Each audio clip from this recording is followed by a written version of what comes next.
The sun on planet Eridos burned with a pale white intensity, not yellow like Earth's gentle warmth, but blinding and sharp, casting jagged shadows across the dunes. The air shimmered with heat distortion and the sky bore no clouds, just a dome of oppressive brightness. It was the third test in the Interstellar Survival Academy's elite course, and this one was infamous. The Desert Challenge, an ordeal that had broken even the most hardened cadets. Kyle Simons, the only human among this year's students, stepped off the transport shuttle and squinted against the harsh glare. The sand beneath his boots crackled faintly, dry as bone and just as brittle. He immediately scanned the terrain, his eyes adjusting to the vast openness. No vegetation, no sign of life, just the horizon rippling in heat waves. 10 other cadets emerged from the shuttle, each from different species, their suits equipped with climate regulators, hydration tubes, and advanced alien tech. But their expressions held doubt. No species liked Eridos. It didn't just test endurance, it tested problem-solving, creativity, and leadership under severe conditions. The academy instructor, a tall insectoid named Commander Varric, floated slightly above the sand on a low-power hover deck. Her mandibles clicked as she addressed the group. "You have 5 days. You are to survive with only the tools provided in your survival pack. There are no rations beyond a single liter of water. If you fail, you will be extracted and disqualified. If you cheat, you will be expelled. If you die," she paused, letting the weight of the silence hang, "you will be mourned." With that, she returned to the shuttle, which lifted off in a blast of hot wind, leaving the cadets alone beneath the merciless sky. Kyle didn't waste time. While others fanned out to find shade behind rock formations or attempted to shield themselves using reflective thermal blankets, he dropped to one knee and opened his pack. Inside were standard survival tools: a collapsible spade, an emergency flare, a ration bar, a water pouch, and a thin heat-reflective sheet. No miracle devices, no secret human advantage, just the same odds as everyone else. Yet Kyle didn't look disappointed. He smiled. He had prepared for this, not with equipment, but with knowledge. He looked to his left and saw a feline-like alien named Jorik arguing with a bulbous, jelly-bodied cadet over who would claim the partial shade beneath a boulder. On his right, a lizard-like cadet named Tisha was scanning the terrain with a portable drone, mumbling about seismic anomalies. No one paid Kyle any mind. That suited him just fine. He began walking, slowly, using his hand to shield his eyes. He wasn't looking for shelter. He was looking for patterns. Subtle shifts in the dune structure, ripples in the sand that didn't match the wind direction. Kyle had studied ancient human desert survival tactics, from the Tuareg of the Sahara to the Bedouins of the Arabian Peninsula. He had also read scientific papers on soil density mapping, underground aquifers, and fluid motion in arid environments. He had a plan, and it didn't include waiting to be rescued. He stopped near a rock outcrop with a slightly sunken depression at its base. That was his first clue. Depressions often formed where the subsurface structure held more moisture, compacting the sand above. He knelt, dug his fingers into the gritty soil and lifted a handful. It ran through his fingers too quickly, dry as ash. Still, he wasn't discouraged. He tapped the ground with the butt of his spade, listening for changes in tone. Hollow? Solid? Something in between? After a few tries, he found a spot where the tone deepened slightly. Not much, but enough to try. The others noticed him then. One of the cadets, a slender, silver-skinned female named Yalari, scoffed and called out, "Is the human digging his own grave already?" A few laughed, but it was the kind of laugh that masked unease. It was only midday, and some of the cadets were already showing signs of dehydration. Yalari's own hydration tube was nearly empty. She tapped it with a scowl, then turned her attention back to conserving her strength. Kyle ignored the remark and began digging. Each shovelful took effort. The sand was coarse, clinging to itself, resisting movement. Sweat began to bead on his forehead, his clothes sticking to his back. But he kept at it, hour after hour, the hole slowly deepening. Others took notice. Some approached to see what he was doing. A thick-skinned, armored cadet named Borv huffed. "Pointless. There is no water here, only dust and heat." Kyle didn't look up. "We'll see." Borv shook his head and returned to his temporary shelter, a tent made from his heat sheet and scavenged stones. Most of the cadets had created similar enclosures, curling inside like exhausted animals, conserving every drop of moisture. By sunset, the temperature dropped sharply, a hallmark of desert climates. The hot wind turned cold, slicing through thin clothing. Kyle stayed by his hole, shivering but satisfied. He had reached a depth where the soil changed texture, slightly denser, darker. He scooped some into his hand and squeezed. It held its shape for a moment before crumbling. Not much, but enough to hint at promise. That night, under the pale moons of Eridos, Kyle lay curled near his hole, his emergency sheet wrapped tight around him. He drank 2 sips of water, no more. The others rationed too, but less wisely. Some had already used half their supply by the first night, believing rescue or relief would come quickly. Kyle knew better. By dawn, the winds had shifted. Kyle rose before the others and resumed digging. Blisters had formed on his palms, his muscles ached, but he welcomed the pain. It meant he was still alive, still trying. With each strike of the spade, he felt closer to something, a shift in resistance, a dampness in the air just below the surface. He couldn't explain it logically. It was instinct, refined through study, preparation, and the human ability to persist where others surrendered.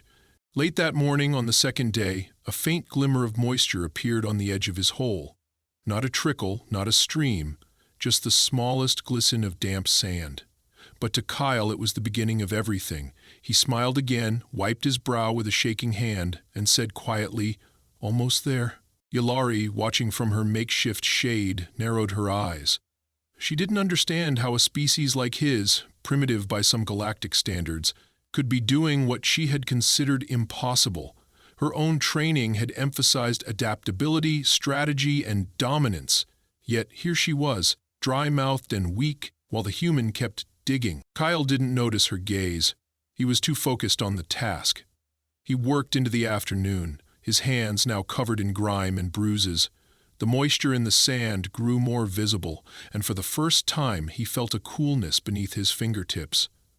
His heart pounded, not from exertion, but from hope. He was close, and in the back of his mind he already knew if he could get the water flowing, it wouldn't just be a lifeline. It would be a business. By the time the second morning sun began its slow climb above the dunes of Eridos, the test site was no longer a landscape of scattered cadets, but a silent graveyard of ambition. Most of the students had retreated deeper into their improvised shelters, conserving breath and thoughts alike. The relentless dryness in the air scratched at throats and dried eyes until blinking felt like dragging sandpaper over the pupils. The heat was more than physical. It was psychological. It whispered doubts into the minds of even the proudest warriors. Kyle Simons, however, was already awake, crouched at the edge of his half-dug pit. His body ached in places he didn't know could ache, and his hands throbbed beneath layers of grime and torn skin, but he ignored it. There was water here. He could feel it, smell it, practically taste it now. The wet glimmer in the sand was no illusion. He had reached the boundary between death and salvation. Using the short spade from his survival pack, he chipped away at the darkened soil with steady rhythm. Every now and then he paused to listen.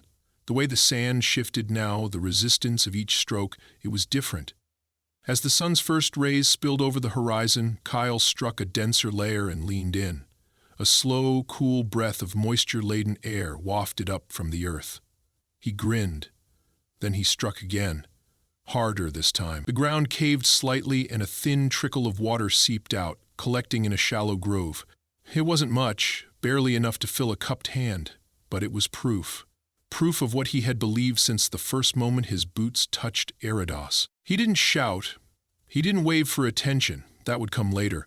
Instead, he focused on expanding the hole carefully, shaping it into a makeshift basin. The trickle strengthened as he dug around the base and widened the path, allowing the slow bleed of underground moisture to rise more freely.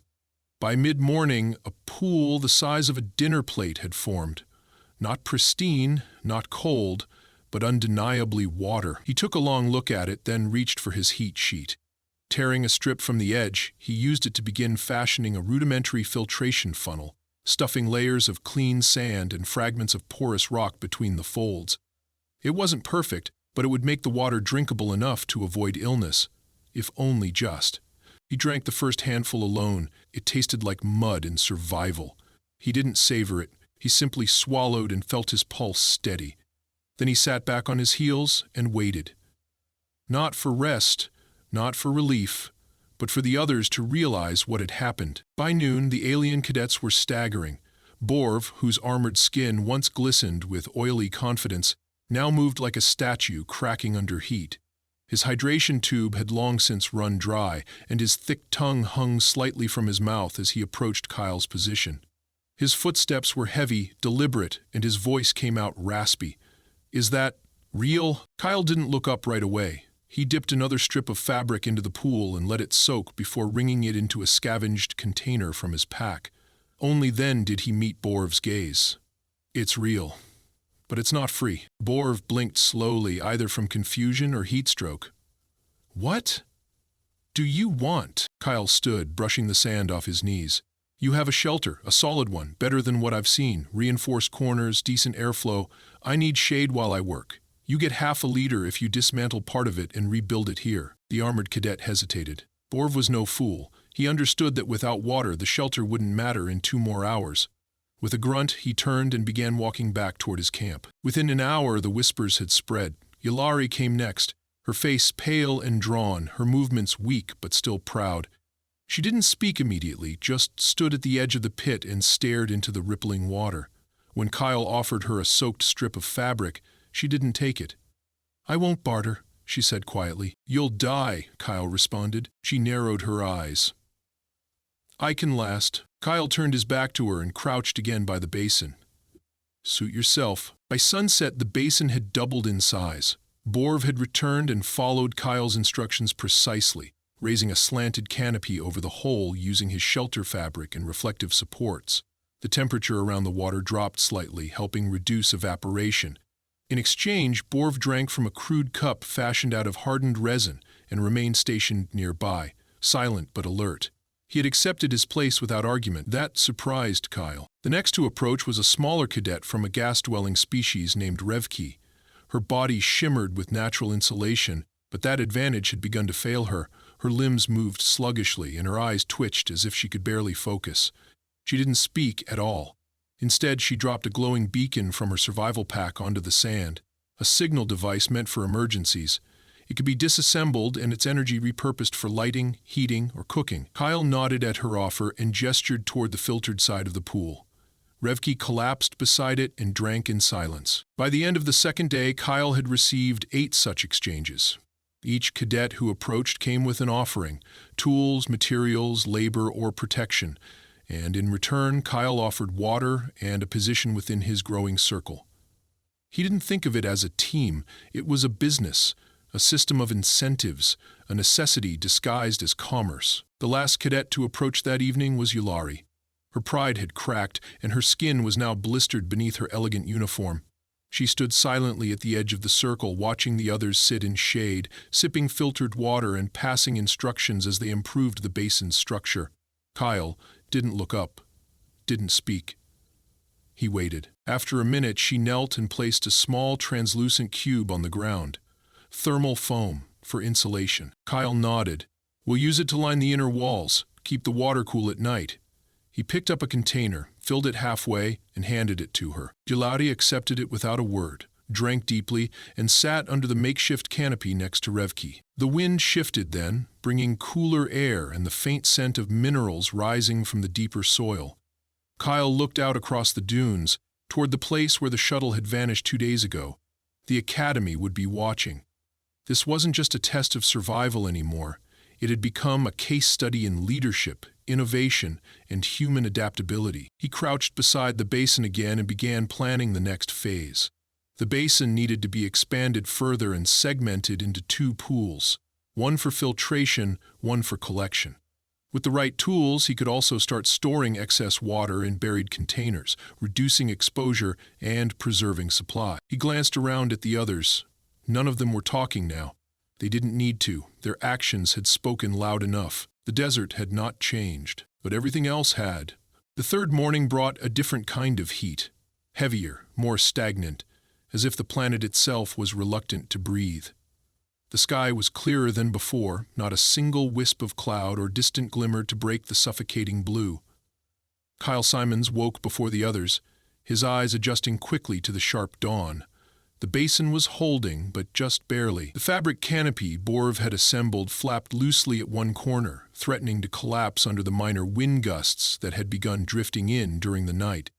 Kyle stood and walked to the edge of the structure, adjusting the tension cord until the flap held taut again. He hadn't slept much. His mind was full of calculations, how much water was flowing per hour, how long the current setup could last, and what changes needed to be made to scale it. He walked around the pit, stepping over scattered tools and empty containers, until he reached the shaded work area where Revki and Yalari were sprawled. Yalari stirred as he approached, blinking slowly, her silver eyelids catching the light.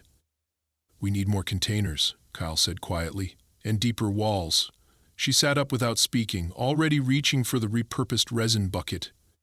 Revki rose soon after, wobbling slightly before steadying herself with a rod she had fashioned from scrap metal. Neither of them asked questions anymore. The unspoken understanding between them had settled into something resembling trust, not warmth, not camaraderie, but utility. As the sun climbed higher, Kyle took the spade and began to dig again, this time on the other side of the original basin. His goal was to create a second chamber, slightly lower, where unfiltered water would collect before being passed through the sand-rock funnel into the main pool. Borv joined him without invitation, his thick hands gripping the reinforced edge of a collapsed panel he had brought from his old shelter. Together they worked in silence, carving the pit wider and stabilizing the perimeter with makeshift supports. Sweat soaked through Kyle's shirt, but he didn't slow down. Around midday, the rest of the cadets began to gather again, pulled by the movement, the rhythm of coordinated labor. Kyle noted who was still strong and who was beginning to deteriorate. One cadet, a sharp-voiced insectoid named Skyrin, had spent the previous day refusing to trade anything substantial for water, holding out with stubborn pride. Now he looked brittle, his exoskeleton dull and flaking in places. He finally approached, clutching a glowing data crystal. "Navigation maps of the Southern Ridge system," he croaked, "unencrypted. Worth something." Kyle examined the crystal, nodded once, then motioned to Yalari. "Half ration and monitor his condition. If he collapses, he doesn't get more." Yalari took the crystal and handed Skyrin a water pouch. He drank desperately, spilling some down his chest, then retreated to the edge of the circle. Kyle didn't watch him go. The well was now producing more than could be immediately used. That was good, but it introduced a new problem: storage. He needed sealed units that wouldn't evaporate or contaminate the water. Revki, who had proven more resourceful than most, offered a solution. She demonstrated how to melt fragments of the thermal foam she had given earlier and mold them into sealed bricks with hollow cores. Kyle approved the plan and assigned her 2 assistants, cadets who had bartered tools but lacked stamina for heavier work. She trained them quickly, and within a few hours the team had constructed 3 foam tanks buried beneath the sand. They were crude but effective. Water was siphoned into them from the main basin using a hose cobbled together from sliced fabric strips sealed with resin and heat. Later that afternoon, while Kyle reviewed the filtration setup, Borv approached with a new proposal. He had drawn a crude diagram in the sand, a system of shallow trenches radiating from the main pool, each leading to smaller collection basins.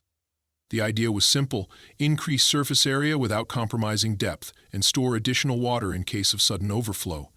Kyle considered the sketch, nodded, and assigned 3 cadets to begin digging under Borv's supervision. Borv didn't object to the role. He seemed to prefer working more than speaking anyway. As the wind began to rise again near dusk, the desert took on a new voice.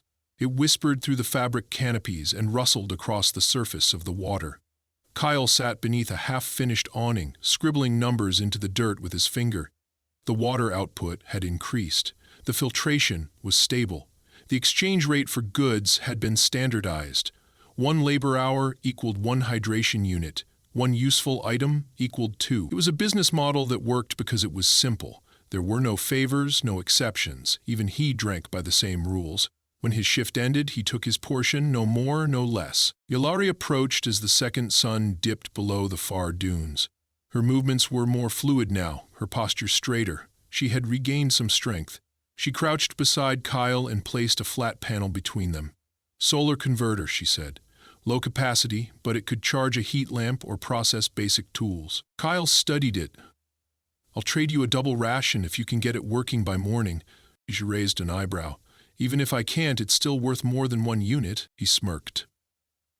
"Then don't fail." She held his gaze for a moment, then took the panel and walked away. He watched her go, not because he distrusted her, but because he respected the way she never tried to take more than she offered. She had pride, but not foolishness. That made her rare among the cadets. Night fell, and the temperature dropped fast. Kyle moved to the edge of the basin and sat with his legs dangling over the side. He watched the surface ripple in the light breeze and allowed himself a moment of stillness. Tomorrow he would begin Phase 3, water security. The tanks had to be buried deeper, the trenches covered, and a signaling system created to alert the group if the level dropped too quickly. He had already started designing a water rationing schedule with colored stones as markers, green for full, yellow for half, red for critical. As he leaned back, Borv approached again. He crouched beside Kyle and placed something heavy in the sand. It was a broken comm transmitter, its edges frayed and internal circuits exposed. "I kept this," Borv said. "It's old, but the antenna still works." Kyle turned to him. "You want to call for extraction?" Borv shook his head. "No, but we could use it to bounce signals between camps, establish a perimeter, detect movement." Kyle looked at the device, then nodded. "Fix it. I'll trade you 2 extra units if it works." Borv grunted, satisfied, and returned to his corner of the settlement. Kyle lay back against the sloped sand, eyes on the stars. He didn't feel like a student anymore, not even like a survivor. He felt like a builder, of systems, of solutions, of order from nothing. The Academy hadn't asked for leadership. The test had been survival. But he had answered a different question, one no one else had bothered to ask. What could be built from desperation? He smiled faintly. The answer was simple, everything. By the 4th morning, Kyle Simons no longer felt like a visitor on Aridos. The desert had not grown more forgiving, nor had the air softened. If anything, the dryness was sharper, as though the wind itself had learned to cut deeper. But the rhythms of this place, its silence, its sun, its shifting moods, had started to align with his own. He moved with purpose, conserving motion, calculating every step. The outposts that had taken root around the basin now resembled a primitive colony. Trenches traced across the sand in a careful network, reinforced with hardened panels and shaded by scavenged materials. The foam tanks beneath the sand were filling faster than they were emptying. For the first time since the test began, Kyle was ahead of the problem. He rose just before sunrise and walked through the settlement perimeter. The trench system had been covered during the night using segments of the heat sheets, secured with small stones and resin. It reduced evaporation, but created pockets of stale heat beneath. He would need to adjust the airflow later. For now, he turned his focus to the signaling system. Yalari had stayed up past dusk to finish assembling the solar converter. She had managed to extract a steady current from it, enough to power a small lamp and charge the beacon array Borv had reconfigured. Kyle found her near the edge of the basin, inspecting the voltage readouts. "Stable?" he asked. She didn't look up. "For now. I had to bypass the regulator. It could burn out if someone connects a higher load." "Then no one connects anything without approval," he said. "We'll use it to power the motion alert perimeter and charge 1 lamp per shift." She nodded and moved to the storage pit to retrieve the antenna module. Kyle remained at her side only briefly, then crossed the central path toward the buried tanks. Revki was already there, pressing a sealed strip into place around the top of one container. Her hands trembled slightly from exertion, but her work remained precise. She didn't speak unless necessary, but Kyle had come to rely on her more than anyone. He watched her smooth the edge and step back, revealing the completed tank. "That's the last one," she said. "Good. Seal it. Then rest. You've earned it." She gave him a short nod and walked toward the shelter ring. Kyle crouched beside the tank and checked the level indicator, a color-coded dial she had fashioned using thermal reactive stones. It glowed deep blue, nearly full. That gave him confidence to proceed. By mid-morning, the perimeter had been completed. The signal transmitter, restored and embedded in a central tower of fused rock, pulsed a faint glow. Thin wires led out from it in 4 directions, extending toward the dunes. Each strand had a basic trip alert, a primitive circuit loop that, when broken, sent a small charge back to the tower, activating a chime. It wasn't perfect, but it offered security. And security, Kyle knew, was power. Borv returned from the western perimeter just as the last line was laid. His chest heaved from exertion, but he dropped a bag of scavenged crystals at Kyle's feet. Found these in the dry ravine, Borv said. Could be used as reflectors. Focus sunlight into the heating chamber. Kyle picked up one of the dull orange shards. We'll test the thermal capacity. If they hold, we'll install them in the purification unit. Borv nodded and walked off to gather water. Kyle added the crystals to the tool pile and moved to the center of the camp. A few cadets had begun to linger near the basin, even when not on shift, waiting for instruction or bartering positions on the work list. He didn't object. The system worked best when people were thinking ahead. A young cadet named Orvik approached, holding out a container crafted from compressed fabric and sealed edges. Water for trade, Orvik said. I want access to the cooled tank. That's reserved for medical priority, Kyle replied. I'm offering tools, cutting laser and a micro-stitcher. Kyle considered. The cooled tank was deeper, better protected and less exposed to contamination. It was meant for emergencies, but tools of that kind could accelerate construction. He motioned to Yalari, who examined the tools, tested their charge levels, then gave a short nod. Kyle pointed toward the ration station. Half ration from the cool tank, he said, and you join trench maintenance duty. Orvik agreed and walked to the dispenser with visible relief. Kyle watched him go, then turned back toward the purification unit. The unit had been made from a combination of filtration funnels and a makeshift heating chamber. A narrow, enclosed oven constructed from scavenged panels, foam insulation, and reflective foil. Water passed through this chamber during the peak heat of the day and emerged purified on the other end. Yalari was adjusting the intake valve when Kyle arrived. The airflow's uneven, she said. We need to elevate the intake side or reduce back pressure. Use the crystal shards Borv brought, Kyle replied. Angle them to concentrate heat on the intake. That should increase velocity. She stood, wiped the sweat from her brow and motioned for Revki. The two set off to install the shards while Kyle checked the filtration flow. Everything was holding. For now. As the day wore on, Kyle initiated the next phase of expansion. He gathered the cadets in a circle and drew a map in the sand. Using his finger, he traced a new section south of the main basin. We'll build a secondary settlement here, he said. This will allow overflow to be redirected and additional tanks to be installed. We'll need 4 people on excavation, 2 on reinforcement, and 1 on filtration relay. Borv volunteered immediately. Revki followed. 2 others, including Orvik, stepped forward. Kyle assigned roles swiftly, then turned to Yalari. You manage the command post, he said. Monitor filtration, ration distribution, and alert response. She folded her arms. That's a lot of responsibility. You're the only one who's earned it. Her lips curled into a faint smile. I won't let it collapse. Good, he said, because this is where it gets complicated. By evening, the new site was underway. Borv had carved the initial trenches with remarkable efficiency, his strength and endurance pushing the project forward. Revki oversaw the sealing process, adapting foam bricks faster than before. Orvik used his microstitcher to bind the trench walls with remarkable precision, eliminating leaks. Kyle moved between stations, answering questions, checking alignment, ensuring redundancy. When the sun dipped low and the air cooled, the system pulsed with quiet life. Water trickled, tools clicked, lights blinked. It was no longer survival. It was infrastructure. That night, Kyle didn't sleep. He climbed a nearby dune alone, high above the camp, and stared down at the glowing points below. The transmitter pulsed in steady rhythm. The basin reflected the moonlight like a silver eye. The people, alien cadets who had begun as strangers, moved with purpose. They no longer questioned his commands. They understood that he wasn't guessing. He was building. He sat on the sand, knees drawn up, and closed his eyes for a moment. In his mind, he wasn't in a survival test anymore. He was running a frontier outpost.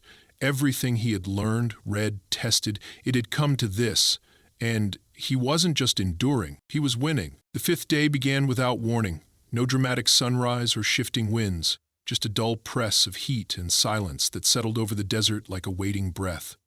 Kyle Simons stood in the command post, eyes scanning the control markers embedded in the sand. The filtration funnels hummed softly beneath the shelter, the indicator stones all glowing cool blue. The storage tanks were full. The trench network was holding. The perimeter alert system had registered no breaches during the night. Everything was functioning as designed. No, not just functioning, thriving. He turned as Yalari entered from the south ridge, her arms streaked with fine dust and sweat. She held a coil of tether line over one shoulder and a cracked data screen under her arm. The trench stabilizers held through the night, she said, placing the screen on the work table. No sagging, no fractures, he nodded. And the thermal lens array? Operational. Revki adjusted the angle on the crystal plate. We're running at 93% efficiency. Kyle tapped a sequence into the command slate. Then we're ready. She studied him for a moment. You think they'll come early? They'll come when they think we've broken, he said.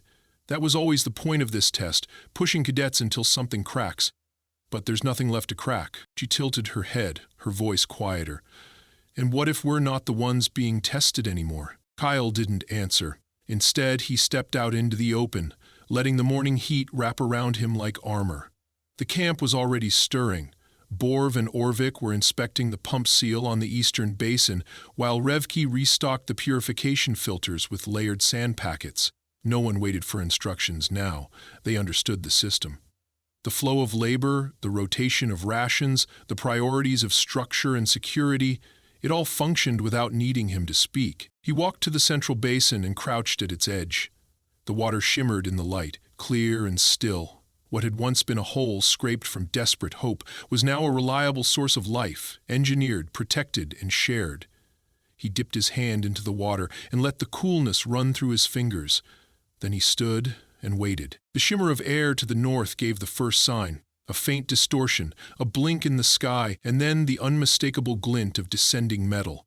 A ship, sleek, angular, and silent as it descended above the horizon, scattering dust in a rising column beneath its thrusters. The cadets stopped working and turned. Some shaded their eyes. None of them moved. Kyle didn't either. He watched as the shuttle touched down with a hiss, the hull gleaming in the harsh light. A ramp lowered, and Commander Varric emerged, her elongated form casting a long shadow across the sand. Behind her stood 3 more instructors, all silent, arms behind their backs. Varric's gaze swept across the camp slowly. She said nothing for several seconds. Then she stepped forward. Explain this. Kyle remained calm. This is the result of adaptation, initiative, resource control, labor optimization, trade economy. None of this was part of the assignment, she said coldly. Survival was. We just chose to redefine it. She looked past him at the storage pits, the shade canopies, the filtration units, and the blinking transmitter mast. Her antennae twitched once. No fatalities, no extractions, no distress signals. Your team remains intact. We're not a team, he said. We're a functioning outpost. Borv stepped forward, his thick frame steady and silent. Yelari joined him. Revki followed, her movements smooth and measured. Orvik stood beside the filtration relay. One by one, the cadets moved until they formed a wide arc behind Kyle. No one spoke. No one saluted. They simply stood. Varric's eyes narrowed. You created a hierarchy, established a ration system, repurposed equipment beyond its designed function. You bartered water. He nodded. We built a sustainable ecosystem in less than 5 days. She stared at him for a long moment. Do you know what this means? Yes, he said. It means the parameters of survival are outdated. Varric turned slowly to her fellow instructors. One of them, a stooped reptilian figure with burnished scales, whispered something into her audio band. She gave no response. Instead, she stepped forward again, closing the distance between herself and Kyle. You are aware this wasn't just a test of endurance. I figured that out by day 2. This was a psychological analysis designed to identify resource hoarding, dominance patterns, and potential instability under deprivation. He met her gaze. Then you'll see, we solved that through structure and exchange, not control. You assumed leadership without election. No one else wanted it, and I didn't ask. Varric remained silent. Then she looked at the others. You all followed him. Why? Borv spoke first. He didn't wait to be told. He started building, Yalari added. He never demanded, he offered terms. Revki simply said, he solved the problem. The silence stretched. Then Varric turned to the ship, shut down the exercise, informed the board the analysis is complete. An instructor nodded and disappeared inside. The ramp began to rise. Kyle stepped back. So what now? Varric faced him. You've altered the expected outcome. There is no precedent for what you've done. Most cadets either fracture into isolated units or collapse into chaos.